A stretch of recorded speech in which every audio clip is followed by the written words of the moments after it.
Our channel Honor of Commerce. నేను మీ Suma. Today we will discuss about the subject business law. ఈరోజు మనం business లా అనే subject లో contract అనే టాపిక్ గురించి ఎక్స్ప్లెనేషన్ అనేది చేద్దాం. ఎగ్జామ్ పాయింట్ ఆఫ్ వ్యూ మనకి కాంట్రాక్ట్ అనే టాపిక్ సంబంధించి ఎలా అడుగుతాడు క్వశ్చన్ అంటే define contract, explain essential elements of valid contract అనేసి అడుగుతాడు. 10 మార్క్స్ పాయింట్ ఆఫ్ వ్యూ చాలా ఇంపార్టెంట్. లేదు అంటే ఈ డెఫినేషన్ ఏం చెప్పొచ్చు అంటే an agreement between two or more parties enforceable by law. చట్ట ప్రకారం ఇద్దరు లేదా అంతకంటే ఎక్కువ మంది కలిసి ఒక ఒప్పందం అనేది ఏర్పాటు చేసుకుంటే దాన్ని మనం ఏం చెప్పొచ్చు అంటే కాంట్రాక్ట్ అనేది చెప్పొచ్చు. కాంట్రాక్ట్ అనే పదం మనకి ఎక్కడి నుంచి వచ్చింది అంటే కాంట్రాక్టిమ్ అనే లాటిన్ వర్డ్ నుంచి తీసుకోవడం జరిగింది. కాంట్రాక్టిమ్ అంటే ఏంటి అంటే డ్రాన్ టుగెదర్. ఒక కాంట్రాక్ట్ అనేది ఏర్పడాలి అంటే ఇద్దరు లేదా అంతకంటే ఎక్కువ మంది వ్యక్తులు కలిసి వాళ్ళు మ్యూచువల్ అండర్స్టాండింగ్ తో కాంట్రాక్ట్ అనేది ఏర్పాటు చేసుకోవాలి.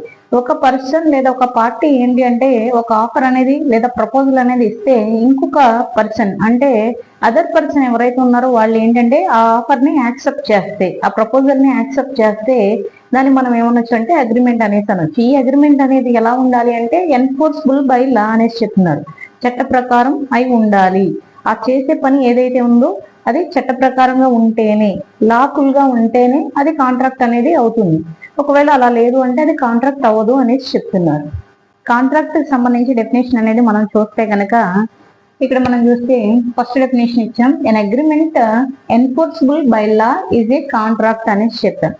ఏదైతే అగ్రిమెంట్ ఉందో అది ఎన్ఫోర్సబుల్ బై లా అనేది అవ్వాలి అంటే వాళ్ళు ఏర్పాటు చేసుకున్న ఒప్పందం అనేది చట్ట ప్రకారం ఉంటే గనక దాన్ని మనం ఏమనొచ్చు అంటే కాంట్రాక్ట్ అనొచ్చు. ఇది ఎవరిచ్చారు డెఫినేషన్ అంటే Indian contract act section 2 sub section H ప్రకారం ఈ డెఫినేషన్ అనేది కాంట్రాక్ట్ కి ఇవ్వడం జరిగింది.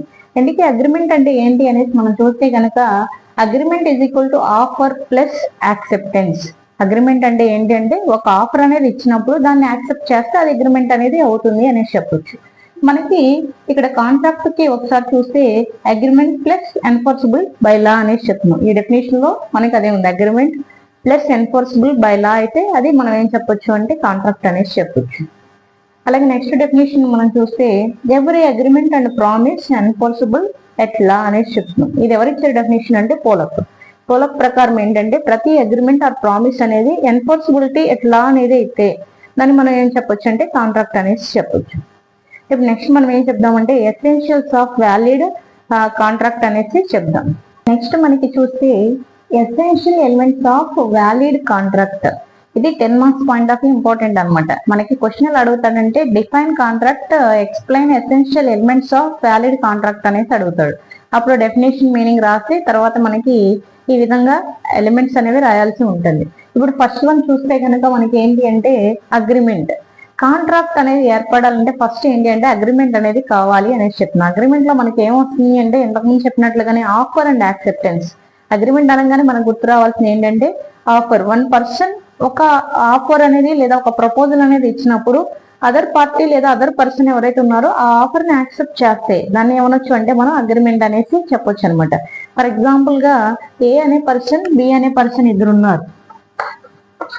ఏ అనే పర్సన్ ఏంటి అంటే ఒక ఇల్లు అనేది అమ్మాలి అనేసి అనుకుంటున్నాడు. దానికి బి అనే పర్సన్ ఇతను ప్రపోజ్ చేసినప్పుడు ఏంటి అంటే ఆఫర్ అనేది ఇచ్చినప్పుడు నేను హౌస్ అనేది సేల్ చేయాలనుకుంటున్నాను అన్నప్పుడు బి కూడా దానికి ఇంట్రెస్ట్ ఉంటే గనక అంటే హౌస్ అనేది కొనే ఉద్దేశం ఉంటే గనక యాక్సెప్టెన్స్ అనేది ఇస్తే వాళ్ళ మధ్య ఏంటి అంటే అగ్రిమెంట్ అనేది ఏర్పడినట్లుగా మనం చెప్పొచ్చు అనమాట. అది లాఫుల్ అయి ఉండాలి. ఆ అగ్రిమెంట్ అనేది మనకి ఎలా ఉండాలంటే చట్ట ప్రకారమై ఉండాలి. మొత్తం ప్రాసెస్ అంతా కూడా లీగల్ ఫార్మాలిటీస్ ఉంటే దాన్ని మనం ఏం చెప్పొచ్చు అంటే అగ్రిమెంట్ అనేసి చెప్పొచ్చు అనమాట. కాబట్టి కాంట్రాక్ట్ అనే దానికి కంపల్సరిగా అగ్రిమెంట్ అనేది కావాలి అనేసి చెప్తున్నాం. ఫస్ట్ బేసిక్ అగ్రిమెంట్ అనేది అవ్వాలి. సెకండ్ సైడ్ హెడ్డింగ్ మనం చూస్తే intention to create legal relationship. అంటే ఏంటి అంటే అగ్రిమెంట్ ఏదైతే ఉందో వాళ్ళ మధ్య రిలేషన్ అనేది ఎలా ఉండాలి అంటే లీగల్ రిలేషన్షిప్ అనేది కలిగి ఉండాలి. ఇప్పుడు ఫర్ ఎగ్జాంపుల్ గా ఒక మదర్ అనే వాళ్ళు వాళ్ళ పిల్లలపై చూపించే ప్రేమ అనేది ఏంటంటే అది లీగల్ రిలేషన్షిప్ కాదు. దాన్ని మనం ఏమనొచ్చు అంటే లవ్ అండ్ ఎఫెక్షన్ అనేసి చెప్తాం అనమాట. అలా కాకుండా ఇంతకు ముందు చెప్పినట్లుగా ఒక హౌస్ అనేది అమ్మేటప్పుడు ఒక ప్రాపర్ గా లీగల్ ఫార్మాలిటీస్ అనేవి సేల్ చేయాలి అనుకుంటున్నప్పుడు, ప్రాపర్టీ అనేది సేల్ చేయాలన్నప్పుడు లీగల్ ఫార్మాలిటీస్ అనేవి ఉంటాయి. అంటే వాళ్ళ మధ్య రిలేషన్ అనేది లీగల్ రిలేషన్షిప్ అనేది ఉంటుంది. కాబట్టి ఈ విధంగా ఏంటంటే లీగల్ రిలేషన్షిప్ అనేది కలిగి ఉండాలి. ఒకవేళ లీగల్ రిలేషన్షిప్ లేదు అంటే దాన్ని మనం కాంట్రాక్ట్, అగ్రిమెంట్ అనేసి అనలేము అనమాట. Pre consent of the parties అంటే మనం ఏం చెప్పొచ్చు అంటే ఒక అగ్రిమెంట్ ఆర్ కాంట్రాక్ట్ అనేది ఏర్పాటు చేసుకునేటప్పుడు ఏంటి అంటే అక్కడ వాళ్ళు దానికి సంబంధించిన డీటెయిల్స్ అన్ని ఫుల్ గా తెలుసుకుని ఉండాలి. పూర్తి డీటెయిల్స్ అనేది పూర్తి అవగాహన ఉన్నప్పుడు ఆ కాంట్రాక్ట్ అనేది చేసుకోవాల్సి ఉంటుంది. అలా కాకుండా ఇన్ఫర్మేషన్ తెలియకుండా సగం నాలెడ్జ్ తో కాంట్రాక్ట్ అనేది ఏర్పాటు చేసుకోకూడదు. ఇంకో విషయం ఏంటి అంటే ఇక్కడ మనకి ఎవరో బలవంతం చేయడం వలన అంటే అదర్ పార్టీ మీరు తీసుకోండి అని బలవంతం పెడుతున్నారు కాబట్టి సర్లే అనేసి తీసుకుందాం మనం ఆ వస్తువు అనేసి అనుకుంటే అది ఏంటి అంటే అది కాంట్రాక్ట్ అనేది అనిపించుకోదు. ఆ కాంట్రాక్ట్ అనేది ఏంటంటే ఒక పర్సన్ ఆ ఆఫర్ ఇచ్చినప్పుడు ఇంకొక పర్సన్ దానికి విల్లింగ్ గా ఉన్నప్పుడు, ఫర్ ఎగ్జాంపుల్ ఏ అనే పర్సన్ నేను కార్ అమ్ముతున్నాను అన్నప్పుడు బి అనే పర్సన్ దానికి విల్లింగ్ గా ఉంటేనే అది అగ్రిమెంట్ అనేది కాంట్రాక్ట్ అనేది వ్యాలిడ్ అనేది అవుతుంది అనేసి చెప్తున్నాం. ఒకవేళ అతను విల్లింగ్ గా లేకపోతే ఇతని ఇన్ఫ్లుయెన్స్ వలన తీసుకుంటే కనుక అది వ్యాలిడ్ కాంట్రాక్ట్ అనేది అనిపించుకోదు. ఎవరో బలవంతం వలన ఎవరో భయపెట్టడం వలన చేసే కాంట్రాక్ట్ ని మనం కాంట్రాక్ట్ అనేసి అనమాట, అది చెల్లదు అనమాట. కాబట్టి దాన్ని వాయిడ్ కాంట్రాక్ట్ అనేసి అంటాం. మనకి చూస్తే contractual capacity.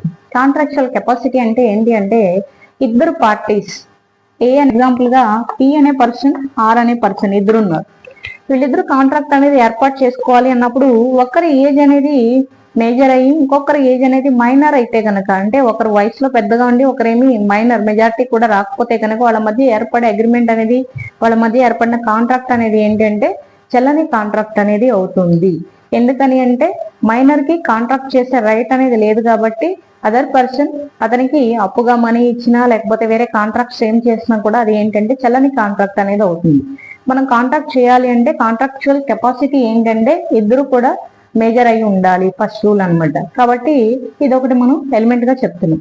Next one lawful consideration. Lawful consideration అంటే ఏంటి అంటే వీళ్ళు కాంట్రాక్ట్ అనేది ఏర్పాటు చేసుకునేటప్పుడు ఒక పర్పస్ తో కాంట్రాక్ట్ అనేది ఏర్పాటు చేసుకుంటున్నారు.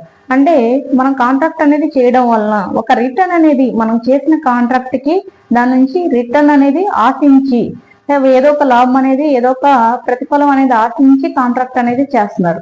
దాన్ని మనం ఏమంటున్నాం అంటే లాఫుల్. నెక్స్ట్ మనకి లాఫుల్ ఆబ్జెక్ట్. లాఫుల్ ఆబ్జెక్ట్ అంటే ఏంటి అంటే ఏదైతే అగ్రిమెంట్ ఆర్ కాంట్రాక్ట్ అనేది ఏర్పాటు చేసుకుంటున్నామో ఆ కాంట్రాక్ట్ అనేది ఏంటంటే లాఫుల్ ఆబ్జెక్ట్ అయి ఉండాలి. అంటే అది ఇల్లీగల్ ఇమ్మోరల్ అయి ఉండకూడదు అనేసి చెప్తున్నాం అనమాట.